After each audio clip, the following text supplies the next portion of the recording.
Hello and welcome back to another live video with me, Taryn Bashford, teen fiction author of The Harper Effect. If you're paying attention, you will realise that that's actually a different title. And yes, my publisher has changed the title from Game Face to The Harper Effect, for now anyway. So watch this space. All exciting stuff though. Anyway, today we're going to be talking about Project Awesome again, which aims to help teens go from feeling pretty awful to feeling pretty damn awesome. The main thing we're going to cover today are looking into what unhelpful rules and assumptions we are living by.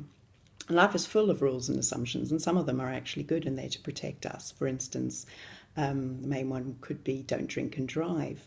But these rules are usually learned formally and they're part of law.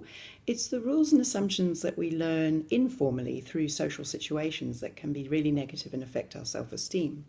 For instance, you could be a young, enthusiastic primary school student who loves to ask questions, is very curious, and doesn't see anything wrong with that. However, after a while, some people start commenting that you ask so many questions, you must be stupid. And so you start to believe that maybe you are stupid. And so you stop asking questions. And the lesson that you learn is if you ask lots of questions, you must be stupid. This is the kind of rule that is learned in a social situation, and it's pretty unhelpful because A, it's not true, B, it's completely inflexible, and C, it makes you feel pretty bad about yourself.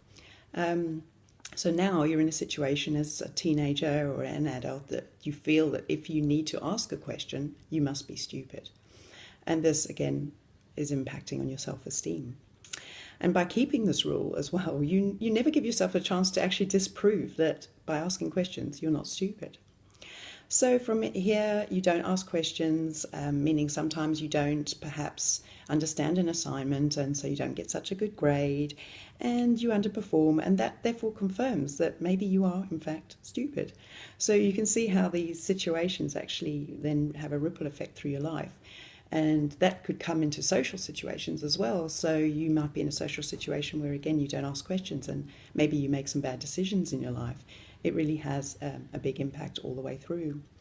So I thought I'd give you some other examples of rules and assumptions that you might be living by, which wouldn't be a great idea. For instance, one of my favorites that people go about talking about is the only person you can depend on is yourself. And it sounds like you're being strong and independent. However, it means that you're, again, not relying on anyone else, perhaps not asking for help, refusing to depend on others and having high expectations of yourself and doing it yourself. So you're going it alone. And sometimes that's a hard rule to keep. Sometimes you do need help. Sometimes you do need to depend on somebody. And if you don't and you fail or you're struggling, then again, you're feeling bad about yourself and that self-esteem isn't really improving. The other rule that's a favourite, I think, these days with teens is that if you quit, you'll never be successful. And this is, again, it's inflexible and it's limiting because sometimes it's okay to quit something because you can't be great at every single thing that you do and that you try, and you need to make some good decisions in your life. So that's where we come to evaluating the rules and assumptions that we're living by. The ones you've learned rather than the ones by law. So you need to think, are they accurate for every situation? Can they be replaced with something more positive, more flexible and more helpful? And this is where we get out our awesomeness journal and write down the old rules that we've been living our lives by. And then think about how we can change them to become more flexible and realistic rules that we can live by and live up to and feel better about ourselves. So that rule, I can never ask for help, can be changed to I'm going to listen in class and really try and understand what's going on. But if I don't understand something, I'm going to go to the teacher afterwards and ask a question, or I'm going to email the teacher.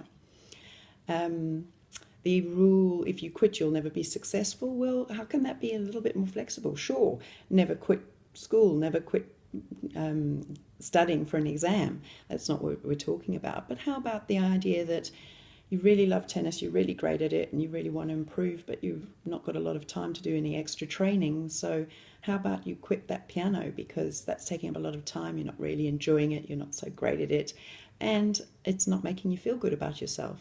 So in that situation, maybe it is okay to quit and then put all your energy into something else that does make you feel great about yourself. So I hope you can understand that there are situations where changing and quitting isn't a bad thing. So I want you to write down your new rules, and I want you to be reading them constantly so that they can start becoming part of your psyche and you start to truly believe in them.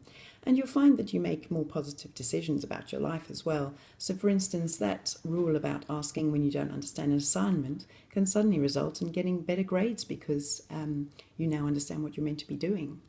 So I hope that makes sense to you. I think it's a great rule because some of the rules that I've been living by sometimes are not that helpful. And again, if you apply that inflexible and unhelpful rule to your rules, you'll see which ones are the ones that are negatively affecting you. So I hope step 4 really helps.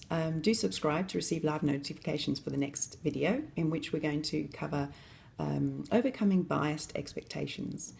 If you'd like to send in any comments about the videos, or let me know how you're going with your awesomeness journal and how you're going with your self-esteem, I'd love to hear from you. And next week is actually the final step, step 5, in going from feeling pretty awful to feeling pretty damn awesome. Anyway, I hope to see you then. Bye!